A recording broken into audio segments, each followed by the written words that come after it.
जैसा कि आपको मैं लाइव अपडेट कर रहा हूँ कि यहाँ पे काफ़ी बमबारी हो रही है।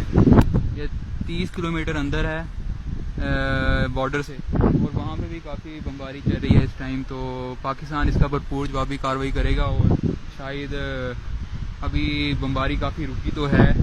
सब लोग जो हैं काफ़ी मुरझाए हुए चेहरे हैं, उनके घरों से बाहर आ चुके हैं। ऐसा लगा था जैसे ज़लज़ला आ गया है, क्योंकि जो बमबारी हुई है वो काफ़ी हैवी वेपन यूज़ हुए हैं, उसमें भारी तोपखाना यूज़ हुआ है। क्योंकि ये इलाका कश्मीर के काफ़ी अंदर, ये रिसेंट अभी बम गिरा है, ये बम गिरा है, आप देख सकते हैं कि बम गिरा है, ये भी बम गिरा है रिसेंट, आप देख सकते हैं। ये अभी रिसेंट फिर फायरिंग हुई है, और ये तोपखाने का बम है, ये तोपखाने से गिराया गया है। अभी आप दुआ करें कि बस हमारा ये पहाड़ है साथ, और अल्लाह ताला है, ये आसरा पहाड़ है। और देख सकते हैं कि अभी यहाँ पे बम गिरा रिसेंट, एक और फायरिंग आई है। ये आप देख सकते हैं कि हवा ये गरज रही है, और ये काफ़ी नीचे आके गिरा है, ये काफ़ी डैम की साइड पे गिरा है आके, ये काफ़ी नीचे आके गिरा है।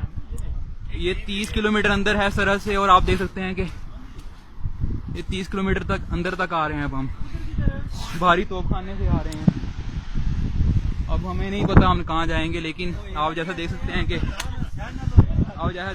कि अल्लाह ताला हमारा हामी और नासिर हो। और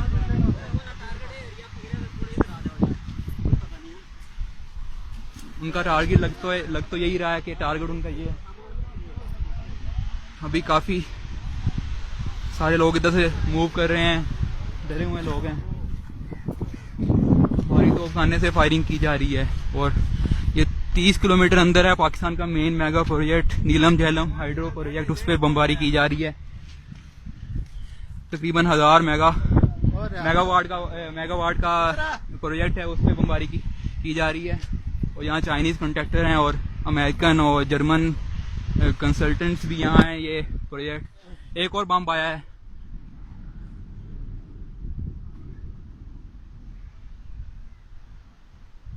जैसा कि आप देख सकते हैं कि हम यहाँ से लीव कर रहे हैं, क्योंकि यहाँ खड़ा होना कोई बहादुरी नहीं है, ये तो मौत के सामने जाने वाली बात है।